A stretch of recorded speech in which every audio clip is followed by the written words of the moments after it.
In just 2 short weeks, we've whittled our 64 plus the play-ins down to 4 now that we know our Final Four weekend is set. Round 4 is behind us. Let's get to a couple of things. Instead of just going big stories, I do have one kind of tangent to go on, but we'll do one clump for each of the tournaments. So let's start with the men's game. Funny enough, both tournaments have 2 number 1 seeds still standing, and obviously we've got 2 a bit of a flyers. Just speaking of which, I think the one game that didn't get as much of the pomp and circumstance, at least in terms of the ratings end, Alabama took down Clemson, we saw by 7. Crazy enough too, that was actually one of the closer games, I think the second closest in terms of score, but also it was more of a back and forth. Alabama really is just outrun teams, which will be super interesting because now they're bumping into the juggernaut. If you watched UConn, you'll notice if you blinked and you missed it, it was actually tied, and then UConn went on a 30-0 run. Now that did go over halftime, obviously, but this is why UConn's walking into the Final Four weekend and being a double-digit favorite again. Remember last year they kind of steamrolled the tournament. They're doing it again. The interesting part is Alabama, especially if you look at their UNC win, they kind of outpaced them, outran them. But UConn can also handle a faster pace, and in fact, they don't always push the ball up the floor unless you miss it on a turnover, and then they strike pretty quick. So this one actually could be kind of a wild one, but UConn's defense has been one of the biggest separators. Not only is their offense flying high, remember Illinois that they just crumpled, they're a top 10 rated team, so it's not like they're a slouch. UConn, you can't really blame them or tell them that they've been getting all of these easy teams. Obviously number 1 seeds are number 1 for a reason. They get the cushy draw, but Illinois was a pretty, that was not a juggernaut, but they were certainly a team that could have challenged most other teams in this tournament. UConn just looks like if they're on their game, no one can touch them, but Alabama's had a good touch for a while, so we'll see how that kind of rolls. On the other side of the bracket, probably it ended up being the closest game, and I think it was the biggest back and forth. Purdue and Tennessee, even Tennessee tying it up with a short amount of time left. Purdue, weirdly enough, they did actually keep their composure, which is something they haven't always done. Now, this is kind of perpetuating the Virginia set the mold, lose to a 16 seed next year, come back and make it all the way. Purdue has followed that all the way to a Final Four appearance. If you watched it, you could tell the weight of the world was kind of off their shoulders when they took down Gonzaga. Now, granted, it wasn't a super, super tight game, especially near the end, but they barely celebrated. They barely really reacted. They clearly had a big celebration. If you watched it, Zach Edey celebrated his massive output and his monster game by kind of not did he just stand on the ground and cut down the net, although he was on tippy toes a little bit if you caught him. They actually put a microphone in front of his face, and he kind of pulled a Jordan and saying, Tennessee, you didn't even scout me. No one believes in us. Now, granted, Edey had to take a pause here. He did go to the IG Academy in Florida, and he actually was a fairly touted, prospect. Tennessee apparently didn't want him, but now he wants to remind the world of that. Kind of nice though to see a little bit of personality. I mean, it's always weird sometimes when there's that quiet person and you never really know why they're quiet, and all of a sudden they start talking. It could go a number of directions. He definitely needs a little bit of education on literacy in terms of being in front of the camera, but he held his own, and obviously they're pretty excited to be the other 1 seed in here. The other game now, when we talk about the women's game, there were some heavily touted games, but in terms of ratings, it was the Duke UNC game of both tournaments. They had about 15 million viewership. Now, the viewership's always funny because if they talk about cable and CBS, they're kind of dealing with how older people watch the sport. Now, a lot of people in North America, I know you got to go to CBS, but streaming apps, there's other ways of kind of getting the tournament. And remember, in the States, it's a little bit tricky. Now, CBS does have the major outfit, and most people watch it through there, but there are other ways to watch the games. So we'll see kind of when they balance out the numbers, but it looks like this one had around the 15 million mark, which was great for, the men's side wasn't guaranteed to have a monster year this year, being as everyone's talking about how it's lower in the draft capital and, some of the games and some of the teams aren't as touted. This one came down to, it was, tight possessions at the end, but obviously DJ Burns ends up being one of the big stories. Now, the fact that NC State plays only about 7 strong, especially with some of their physicality, is a little bit surprising, but heading into the matchup here and having the Purdue, NC State, having UConn, and to a lesser extent Alabama, one of the exciting parts and one of the trends here is the return of the big man, and whether that's for defensive purposes, for running an offense through, or for even being one of the top scorers, we've got kind of all ends of it here, and I think the Purdue-NC State game will be one of the more interesting ones where obviously the offense runs through Zach Edey as their primary scorer, whereas Burns can certainly score, but he's also just about as dangerous off the pass as well. So kind of exciting to see, while the NBA is going in one direction, they seem to be going back to old school basketball here. And I think that there's a lot of traditionalists that probably love that. So return of the big man in the Final Four. We'll see how it goes. Now, for me, I think the NC State Purdue game might end up being a little bit tighter. UConn and Purdue have been probably the most consistent two teams throughout the season. So if they meet in the final, that's fine. But I'd say that might be shaping up to be a better game. Alabama could surprise, and we got some people in the pool would certainly love if they did, but UConn certainly looks like they're steamrolling right now. So that would be the bigger shocker, obviously, if that comes down to the clutch. Now, the crazy part in the women's tournament is most of the scores didn't come down to that much, but a lot of it was free throws at the end. I think the biggest blowout, and probably not surprisingly so, was our 1 versus 3 in terms of they were all 1 versus 3. I mean, our overall number 1 in South Carolina, our undefeated team, taking it home there was some challenges certainly in the middle. A few people were sending messages. Reagan Beers for Oregon State, just no notes on the name. Well done, parents. But South Carolina did have control of most of the game. I think they look more experienced than they actually are. But this was kind of the first time that we saw, Indiana took them to task. That was a really tight game. Oregon State, that it was closer at the half than I think they were comfortable with. So this isn't certainly a walk, as NC State did get by Texas, a number 1 seed. So we've got another 1 versus 3. So all the matchups are 1 versus 3. Both of the Final Four matches will be 1 versus 3. Does that mean there'll be a 1-3 in the final? Who knows? But NC State certainly looked poised against Texas. Now, Texas was the least popular, at least in our bracket and in most kind of circles. A lot of people had Stanford going through. I'm going to talk a little bit in the last point about that Stanford game, just in terms of something that went down. I think most people are aware. NC State, though, could be crazy, right? We could actually have 2 UConn-NC State finals here. I think in terms of this matchup, this might be one of the tougher ones, though. I think South Carolina should still have control, but NC State's been surprising for the last couple rounds. They took it to Stanford. They took it to Texas, winning both by 10. So they're more than game for it. And South Carolina got this far last year undefeated, and then they fell to actually Iowa. In the other side, the last games, the last 2 on the Monday night or Tuesday morning, if you're like me and have to set an alarm to get up to watch them. The UCLA-LSU, obviously that was probably the most talked about game, the rematch of last year's final, and the characters and the personalities tied at half, 45-45, super fast pace. Obviously we had, Angel Reese rolls her ankle and she comes back and she plays hard. I don't know if it affected her. It did. Well, obviously it's going to affect her. I don't know how much it affected LSU. It did look like they were running out of gas a little bit in that third quarter. I think Iowa's pace certainly was something they were pushing for. And then obviously the star maker in Caitlin Clark and some of the crazy shots she was pulling out and some of the decisions she was making in terms of running that full court offense and her bomb passes worked out pretty well for her.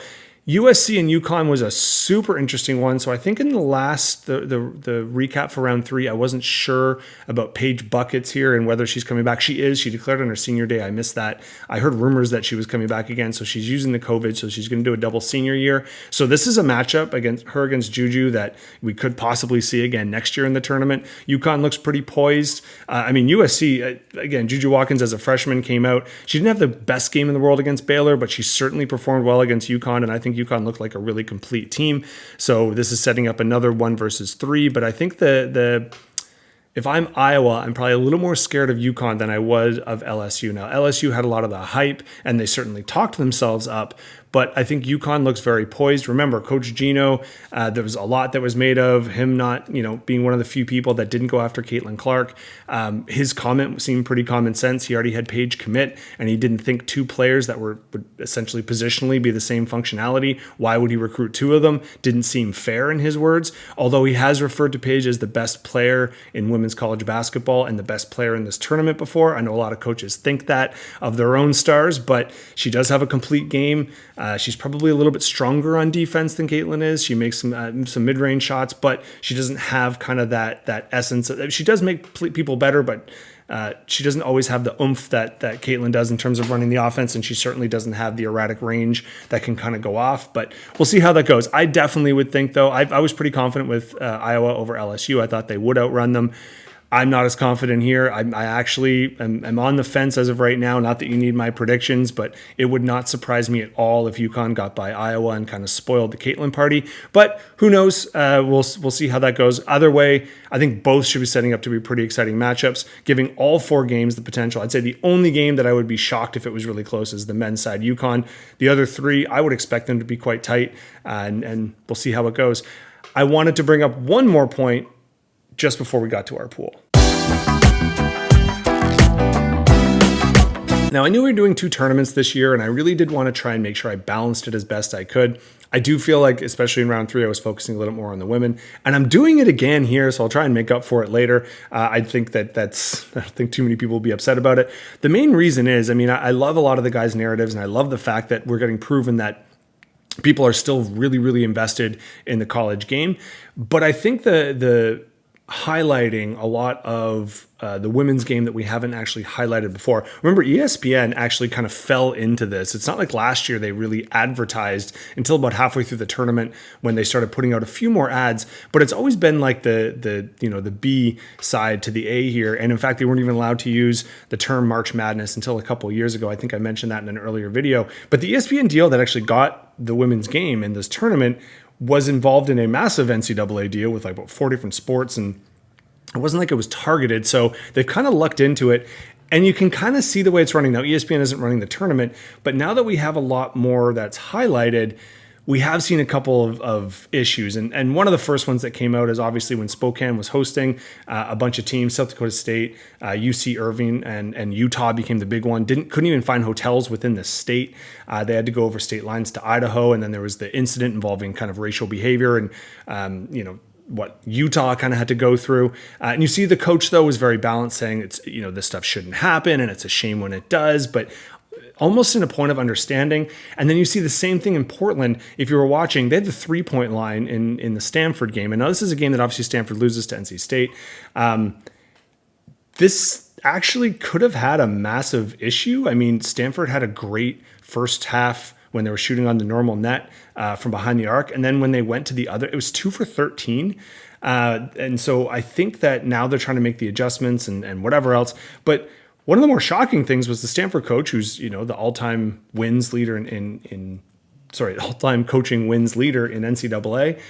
And her comments were very much like, well, only in women's basketball. And it's very much like almost like, well, you're paying attention now, but I've been dealing with stuff like this for pretty much my whole career. So it is kind of disheartening to see that even though now that more is getting brought into it, we are recognizing some stuff that just logistically should not exist, right? In terms of the overbooking venues, I guess there was a volleyball tournament in Spokane and they didn't book all the hotels fast enough.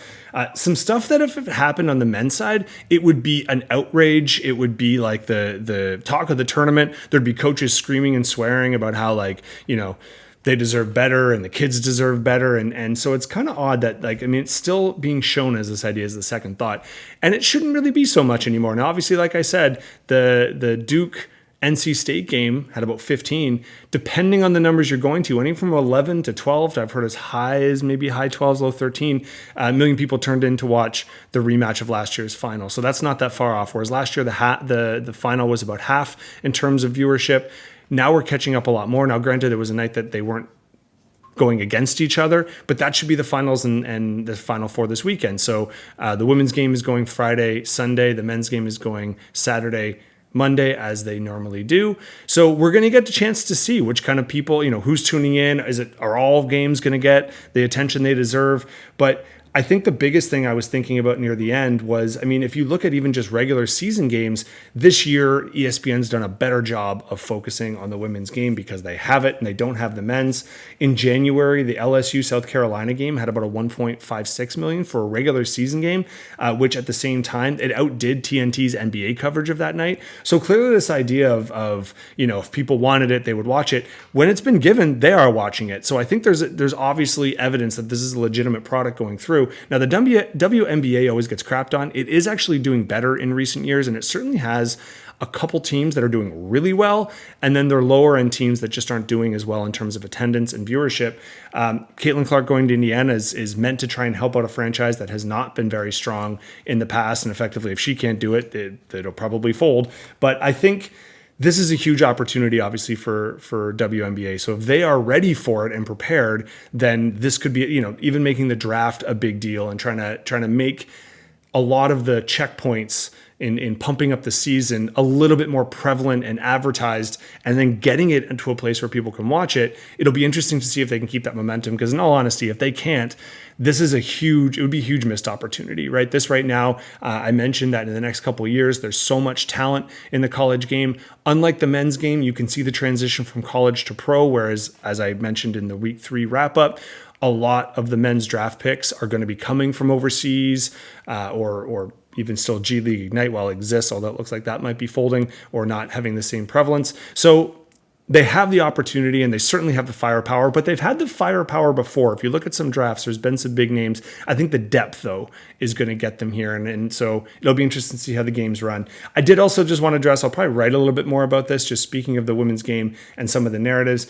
Thank you for those who listen and then send me a personal message, just ask a question or whatever. And I had a couple people actually point out, so there you go, more than one, about my reactions now that the article is out about Coach Kim and LSU. I won't go into a lot now, just because I don't want the video to be crazy long. We're getting close to the game time, and I might just include a little bit more in my write-up. But the short version is, from my perspective, again, this is just my opinion, and just because I was asked, and I obviously don't mind sharing my opinion, I was more interested if LSU was going to learn anything from the article, or if something was going to get exposed that they didn't know about or didn't want out there. Whereas most of the stuff that came out, it was kind of what I said. She pumped it up more than it actually needed to be pumped up. It's not a super complimentary piece. It's not necessarily a hit piece, but it is questioning the totality of her involvement and kind of the not just the results and the wins, but what do you give up in culture, and some of the issues, especially with a more modern athlete.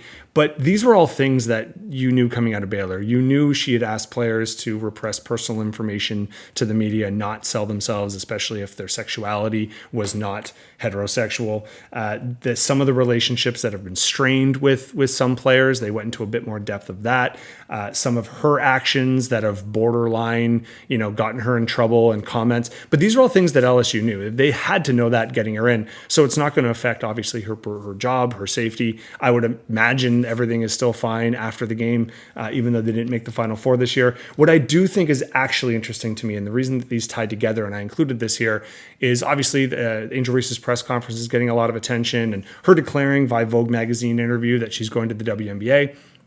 Now, I think if you just looked at her comments, it might seem like she is complaining a little bit, and she might be taking things out of context for you. Now, do remember, though, if you watch the whole press conference, she's responding to, there were questions about it, and actually her teammates stood up for her, which made her a bit more emotional, I think, my impression, because, she didn't have to defend herself as much as her teammates were coming to her defense and saying, you don't know what she is and what she does. And this kind of tends to be the MO with Angel Reese, which is really interesting to me. I think it's funny. She has this persona where she's almost made herself to be the over-the-top villain. She brings a crown out, before the game. There's a pretty famous picture going on right now of her putting the crown on the bench while Caitlin's already warming up and shooting in the background. I think when you do set yourself up, you obviously are going to get a bit more of the negative. However, you're also going to get a lot of people being negative just to be negative. There was a shooter on the Purdue team that made a comment this week about how in the season, in a 28-point victory, he hit a 3 near the end of the game and got death threats because it went over the plus-minus line that he wasn't aware of. So obviously people online are not their best selves, but it kind of goes back and forth. And I do think it'll be interesting because, for me, I don't mind when Angel Reese does her trash talking and her over-the-top bravado. I didn't love it with Middle Tennessee State. I thought that was punching down when there's a player that's fouled out who probably won't make the WNBA, and you're waving and smiling and carrying on while she's bawling on the bench. To me, that's not bravado. That's just kind of a dick move. But again, the culture in LSU, and this is where the article kind of suggests, Coach Kim is the Bobby Knight or someone like that of women's basketball. The difference was those coaches were actually quite tight on discipline, whereas she wants her players to trash talk. She wants the big show. She wants to go over the top. That's kind of been her MO, and not just with her dress and her, and what she wears, but she likes her team to have that chip on their shoulder. So now, Angel gets to go to the pros. She gets to kind of make some of her own decisions. It'll be interesting to see how much, you got to remember sometimes they are just kids at this stage, right? They're still trying some stuff out. They're going to be heavily influenced by the program they're in. And it's why I think coaches have such a huge responsibility to set the tempo and kind of the culture and be a part of that for each of their teams. So we'll see. Angel Reese gets to kind of write her own script now. It's a shame that she felt that this year was so difficult for her and that people were being such, clowns online. It is also true, though, that you do have ownership in that and you do have to watch what you sell yourself as. So there is a little bit of both, I suppose, and I wouldn't want to take someone's agency away. But I'm more interested to see how they move on and what she becomes in the WNBA because I think, like I said, if you can't capitalize on this kind of momentum, when are you going to do it, WNBA? Now's about that time where we get to the crunch, where you're going to want to know, do you still have a shot? Is there a chance you're going to break into something that might end up giving you some form of a prize, and how that breaks down? Now, this is also something, not to kick it back to what I was just talking about, but we're going to notice some inequalities in how Yahoo feels the brackets should be held. Now, just if you wanted to know, in the opening page, I do have the breakdown. So we're going to do the guys' side first. That's top 7 and any division leader. So as of right now, at the end of round 4, congratulations, Shay. You do have the top spot by a point, and you still have your champion, suggesting that if anything is crazy, if we just take a quick look at who you've got on top, so you have no chance for the finalists. So in theory, Connecticut winning and Purdue coming up, you might end up losing that. We'll check on that in a second. I'll show you how to do that if you don't know. Then we've got 2 of the wilder brackets. We got 2 people in Robert, who's just been a thorn all the time. He keeps coming back up to take the top spot, dropping down, and then coming back up again. We got Juan here, that obviously is our co-champion, defending champion, that's coming back, rolling the dice with Wisconsin, that not working out, but obviously he's still got a good bracket. We've got Tommy's not right one, but apparently is right enough. And he's got Purdue as a champion, suggesting that if Purdue takes it all the way, depending on who he has, that might work out well for him. We've got Penny in the 5th spot, tied with Jake. Now they are tied, and I believe they have the same kind of situation, so they will be tied, which I'll get to in a second. Then we've got Rennie actually tied with himself for 7th. But if you want to go through and look at every single person's bracket, you can, or you can scroll to the top here and go to Scenario Generator. So if I click on Scenario Generator, if you've never done this before, you could have done this the entire time. You get to see who does what. So let's say Connecticut does get by Alabama because that's what's favored to happen, and we'll say Purdue gets by Connecticut. Connecticut is our more favorite. You click on it. This is how it would break down. So once again, if Connecticut wins over Purdue, we would once again have co-champions in Jake and Penny. They are both in the East, so I would talk to them about how last year they decided they would split you add up the first and second together, and then you divide by 2. They would each get a piece as well of the Eastern division leadership. Reality Bites, I believe, is one of Rennie's. That's a Ken Swiss. And then Chainer here at the 4th spot would also get the bump for being the highest West bracket. We would have a 3-way tie for 7th, so I'd be contacting them if they wanted to divide and conquer. The other alternative in this particular case would be that you could offer a point differential, and I could offer a tiebreaker. But I would contact you if it looks like it's going to be a tie heading into the finals. I will send you an email so you know exactly what you're playing for and what's going on. If we look at Purdue maybe taking top spot, completely changes it. Obviously, it looks like we have Kyle on top. The Tommy not right one is right enough for 2nd place. Philly, now there's 2 Phils. This, I believe, is Endicott. And so that's, sorry, Vrugden Hill. I think yours is with an F, but we can double check that. We've got John at the 4th spot. We see here another tied for 6th. That's Jake and Penny. They're perpetual tied forever. So that would be the end of the payment bits with West Coast. That's also West. I believe I have them at East, and then Kent would get the Swiss Kenya connection bracket. Now you can kind of go through this in any way. So if NC State, if Connecticut wins over that's when Shea holds on. So obviously he doesn't have Purdue as the finalist, so he would kind of go here. We'd have a tie for 2nd. You see how that breaks down, and we would get down to here. So Taylor would tie actually with his nieces, which I'm sure he would have to be okay with. But that obviously depends here. Now we bump up. Yeah, sorry, I should have done that bit beforehand, but we see that kind of still holds true. You want to see if it's a little more reckless. We have Alabama and NC State. What if NC State goes on top? Then we do actually have a repeat champion. I believe actually either way. Yep. So if these are our finalists, so one, if you would like another wand shining moment, what you got to do is hope for chaos to reign. So I'll let you play around with this. I do this as we go along, just so I get an idea of who's what. I will certainly be doing this after the semifinal games on Saturday. And then, like I said, it looks like in some of the positions, we do have an opportunity for some ties. I will get in touch with the people. We'll make a decision whether we split or whether we roll the dice and you go all or nothing with some kind of a tiebreaker that I will let you know about. Okay. Now, we talk about inequalities in the men's and women's bracket. So you notice where that was up here, right? You got home, you got leaderboards, you got research, and then you got scenario generator, stack tracker. You got a whole other functionality. Let's go to the women's bracket. It's not there. Come on, Yahoo! It is literally, you just have to copy and paste your mold. I mean, I'm not the biggest coder in the world. Rennie, you could probably talk to us about this. But if you already have one set up for this, you can do it for the other one. We talk about things that are randomly not equal. Here's another example. So you got to do the heavy lifting on this one. On here, congratulations after round 4. We've got Lara with a 4-point lead over Kelly and Connor as a tie there. I mentioned Horst and Kelsey here are tied. In this case, they're also tied with John. So in this particular, the way this would work out would be a little bit stickier, but we notice a difference in champions. So this will not, odds are, end up being a tie unless some crazy stuff happens. Now, I will say, and looking at a lot of people here that have South Carolina do have Iowa in the final with them. The people that don't would be obviously a little bit more advantageous. I think so. Please don't quote me on this because I think I've checked them all, but I could be wrong. I believe Aaron Cougar, what you're looking for here is you have Connecticut. I think you're the highest person that does. So if it is a South Carolina over Connecticut, again, we'll wait and see what happens.